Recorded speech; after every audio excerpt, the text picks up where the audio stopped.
السلام عليكم ورحمة الله وبركاته. أهلا وسهلا بكم حبيباتي الغاليات في كل مكان. وحشتوني جدا جدا ونورتوني في القناة وفيديو جديد على قناة حلو وحادق مع خديجة. النهاردة إن شاء الله هنعمل مع بعض فتة العدس. آه، من الأكلات الحلوة جدا الشتوية وبتدفي قوي في الشتاء. عندي هنا كوباية من العدس مغسول ومتصفي بس مش نقعاه، وطماطمايه، عندي طماطمايه، بصلايه متوسطة، جزرايه، معلقتين من صلصة الطماطم، وست فصوص من الثوم. وتوابل بتاعتنا عبارة عن ملح، كمون، كزبرة ناشفة. طبعا الملح على حسب الرغبة كل واحد، وعلى حسب بيحب الحاجة مالحة ازاي. والكمون والكزبرة الناشفة معلقة صغيرة من كل حاجة. عندي هنا حلة على النار، هحط فيها كوباية العدس بتاعتي بالشكل ده. هبدأ بقى انزل باقي المكونات بتاعتي. عندي هنا الطماطم والجزر ومعلقتين من صلصة الطماطم. دي جماعة صلصة من اللي انا مفرزاها. حابة تحطي معجون الطماطم اللي هو بيبقى في البرطمانات حطي. هيعزز اللون البرتقاني وهيخليها حلوة اوي. هقلبهم تقليبة كده، انا مش عايزة اشوحهم، انا هعملهم على طول كده ني في ني. آه بس قلت انزل بيهم الاول في الحلة وبعدين احط عليهم المية بتاعتهم. بعد كده هننزل بمية. ننزل بمية تكون كمية كافية، ده لتر مية، علشان الخضار بتاعنا يتسلق كده وياخد راحته في السوا، ومتبقاش المية قليلة يقوم يتلسع مننا. هديهم بقى تقليبة كده وبعدين اغطي الحلة واسيبهم لحد اما يغلوا. واول ما يبدأوا في الغليان هبدأ ان انا اوطي عليهم النار. هنزل الاول بالتوابل بتاعتي، الملح، كمون، كزبرة ناشفة، بس كده ولا اكتر ولا اقل. بصوا بقى هتلاقوا الفتة ديت لما تعملوها بجد طعمها هيجنن هيجنن بجد. طعمها خطير قوي ولذيذة، واتمنى ان انتوا تجربوها، ان شاء الله هتعجبكم.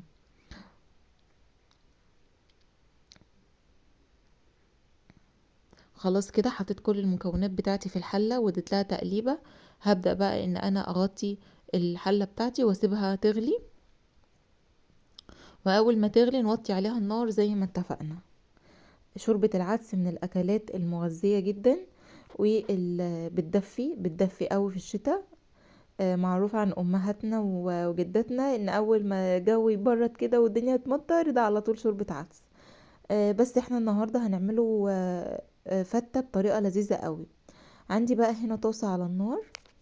الفتة طبعا بتشبع أكتر من الشوربة، يعني الشوربة دي كده يعني شوربة، آه، مش هتشبع قوي زي الفتة بقى. فهنعمل ايه عشان تبقى فتة عدس؟ في عندي الوك بتاعتي، هحط فيها معلقتين كبار من السمنة، وهنزل فيها بكمية العيش بتاعتي. برضو العيش كل واحد على حسب هو عايز كمية قد ايه. هحمر العيش بتاعي مع ملح وسمنة وهقلبه كويس قوي على النار لحد ما يتحمص كده ويبقى مقرمش، وهيبقى طعمه لذيذ جدا. والخطوة دي بتفرق قوي يا جماعة في طعم الفتة. حتى لو عيش بيتي من هو المتحمص ده اعملوا فيه نفس الطريقة، شوحوه على البوتاجاز تشويحة مع السمنة وشوية ملح، هيفرق في الطعم جدا. طبعا دي كلها بتبقى تريكات بتعزز من طعم الاكل وتخلي كل اللي يدوقه يحلف بجماله. اهو انا كده عمالة احمص فيه، وبرضو بتابع الشوربة، بتابع العدس. اول ما اول ما يستوي اطفي عليه على طول. انا دلوقتي كده بشوفه، لازم نعرف ازاي هو استوى ولا لا.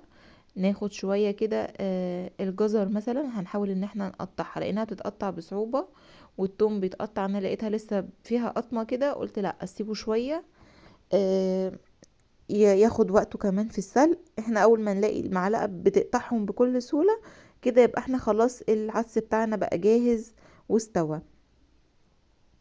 اكمل بقى تحميص العيش واقلبه كويس لحد ما ياخد اللون الذهبي الجميل ويبقى مقرمش معايا كده وزي الفل. اتمنى بجد ان انتوا تجربوا الوصفة دي، هتعجبكم قوي قوي، وتابعوا الخطوات خطوة خطوة، وان شاء الله هتنبهروا بجمال الطعم في الاخر. وما تنسوش بقى ان انتوا اول ما تجربوها تيجوا تقولوا لي رأيكم فيها ايه. كده خلاص العدس بتاعي تقريبا استوى اهو، خلاص كده بقى يتقطع معايا بكل سهولة. هطفي عليه واسيبه بقى ايه يهدى شوية علشان نبدأ نضربه. طبعا لو انا عندي الهاند بلندر فيه، مش هسيبه يبرد على الاخر، انا بس هخلي الغليان بتاعه يهدى وبعدين هضربه. اما بقى لو عندك انتي الخلاط، آه وبالذات اللي هو مش الازاز، الاكليريك دوت، اوعي تحطي فيه العدس غير لما يبرد تماما وياخد درجة حرارة الغرفة، علشان تحافظي على الخلاط بتاعك وما يبصش ولا يتشقق، وتبص تلاقي يعني بقى بينقط كمان الحاجات اللي جواه. الازاز تقدري يعني سيبيه يهدى كده شوية وبعدين اضربي عادي. انا بقى عشان هضرب بالهاند بلندر هسيبه بس يهدى كده من الغليان وبعدين هضربه عادي. هنا بقى عندي طاسة على النار، حطيت فيها معلقتين من السمنة ونزلت فيهم بنص كوباية من الشعرية، وهبدأ ان انا اقلبهم كويس. وده برضو بيخلي العدس بتاعنا غني، ويخليه قوامه احلى، وبيشبع جدا، يخليه مشبع جدا، اللي هو خلاص يعني مش محتاج اي حاجة، يعني الواحد ياكله من هنا يتدفى ويشبع وخلاص كده يبقى كله تمام. انا كده سبت العدس بتاعي يهدى، هبدأ بقى ان انا اضربه على ما الشعرية بتاعتي تتحمر. لازم بقى نضربه ناعم جدا على قد ما نقدر. والشعرية بتاعتنا برضو على البوتاجاز اهي بتتحمر، وهي كده هي بدأت تاخد لون كده. انا خلاص ضربت العدس ضربة كويسة، رجعت ولعت عليه تاني النار، والنار تكون على الهادي علشان يبدأ يغلي تاني ويحتفظ بالسخونية، علشان انا محتاجاه يكون سخن. هنا بقى نزلت بمعلقة كبيرة من الثوم المهروس على الشعرية، والتركية دي برضو هتفرق جدا في طعم العدس، وده السر اللي هيخلي الكل يسألك ايه العدس ده انتي عملتيه ازاي. بجد بجد جربوا الحركة دي مش هتعجبكم، ديت حركة بتاعت جدتي وبتاعت والدتي، ربنا يحفظهم ويمسيهم بالخير. طبعا الاكل بتاع زمان دوت يعني ما ينفعش من غير ما نحط فيه التركات امهاتنا وجداتنا يعني. حطيت كمان معلقة صغيرة من الكزبرة الناشفة، واقلب بقى الشعرية كويس مع الثوم والكزبرة. طبعا هنا الريحة بقى مش قادرة اقول لكم كانت عاملة ازاي، كانت جبارة. اهو شايفين الشكل، هسيبها بس تاخد لون اغمق شوية وبعدين ننزل بيها على العدس. دي اسمها الطشة بتاعة العدس. الطشة بتاعة العدس مختلفة شوية، هي شبه طشة الملوخية بس بنضيف لها طبعا الشعرية علشان العدس يكون بيشبع اكتر يعني. هنا بقى ايه الريحة كانت تحفة. اهو ننزل بقى بالشعرية بتاعتنا كلها وكده يكون العدس بتاعي خلاص قرب يجهز. هديله بقى تقليبة وابتدي ان انا اوطي عليه النار اول ما يغلي، واسيب الشعرية تستوي فيه براحتها.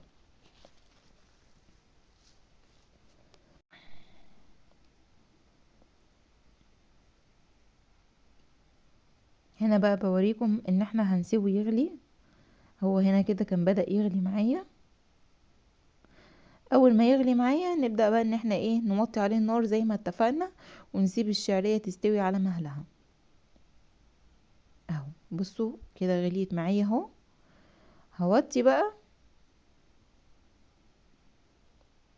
هوطي بقى واسيبها ايه مع نفسها شوية.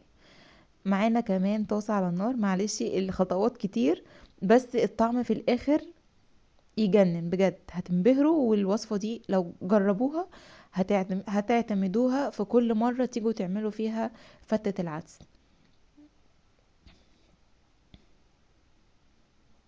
هنا بقى طاسة على النار، حطيت فيها معلقة من السمنة ومعلقة صغيرة من الثوم وهقلبهم كويس. هنا بقى هنعمل الدقة بتاعت الفتة.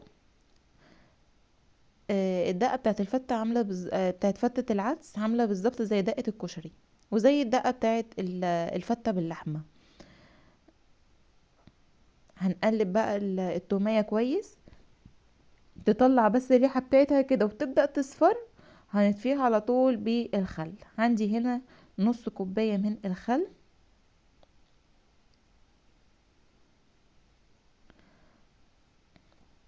خدي بالك علشان لو الطاسة سخنة قوي والزيت عمال يغلي، الخل بيعمل طشطشة وبيعمل فوران. انا عندي هنا الطاسة كانت هديت شوية، يعني وطيت عليها النار كده فهديت شوية ونزلت بالخل. حطيت بس كده عليها حوالي معلقتين 3 من المية. بوريكم يعني ان انا ما حطيتش كمية المية كلها، وكمان هحط لها ملح وهحط لها معلقة صغيرة من الكمون او اقل كمان من المعلقة، رشة كده من الكمون، وهديها تقليبة واسيبها تغلي ويبقى كده عندي الدقة بقت جاهزة. يا سلام يا سلام يا سلام على الريحة وعلى الشكل. اتمنى بقى ان انتي لو وصلتي معايا لحد الدقيقة دي اذكري اسم الله في التعليقات، وما تنسيش بقى تشتركي في القناة وتفعلي زرار الجرس عشان يوصلك كل الوصفات اللي انا بقدمها، وتعملي لي لايك للفيديو وشير علشان يوصل لكل حبايبنا، وتكتبي لي كمان كومنت حلو كده يكون يسعدني وتثبتي وجودك بيه. ادي هنا خلاص العدس بتاعي كان استوى وبقى زي الفل، وريحته مفيش احلى ولا اجمل من كده، والقوام تحفة. القوام ده بقى على حسب انتي بتحبي ايه، بس الشوربة تقدري ان انتي تتحكمي في القوام براحتك. انما في العدس انصحك ان هو يكون خفيف كده وسهل شوية بالشكل ده عشان احنا لسه هنحط له عيش. تمام. فلو هو تقيل هيبقى يعني رخم شوية في الاكل، انما هو القوام ده مظبوط جدا وزي الفل. هيعجبك قوي قوي قوي بجد، جربي الطريقة دي هتعجبك جدا، وانا متأكدة بإذن الله. هنا خلاص انا غرفت الطبق بتاعي.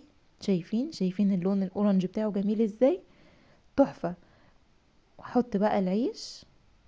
الله على الجمال، الله العيش بقى بيقرمش كده مع المعلقة بتاعت العدس، حاجة تجنن تجنن وفي منتهى الجمال. هنا بنزل بس العيش بتاعي شوية كده علشان اقدر ان انا احط كمان كمية من العيش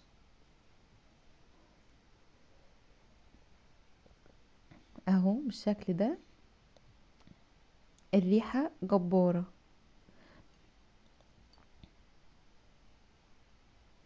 وبعدين نحط بقى اخر حاجة اللمسة الاخيرة بتاعتنا واللي هتشقلب طعم العدس كله، الدقة بتاعت العدس. الله على الجمال، الله على ده طبق فتة تحفة يجنن. اتمنى يكون عجبكم الفيديو. لو عجبكم ما تنسيش تحطي لايك للفيديو وتعملي اشتراك للقناة وتفعلي زرار الجرس، واشوفكم ان شاء الله في فيديو جديد ووصفة جديدة، ومع الف سلامة.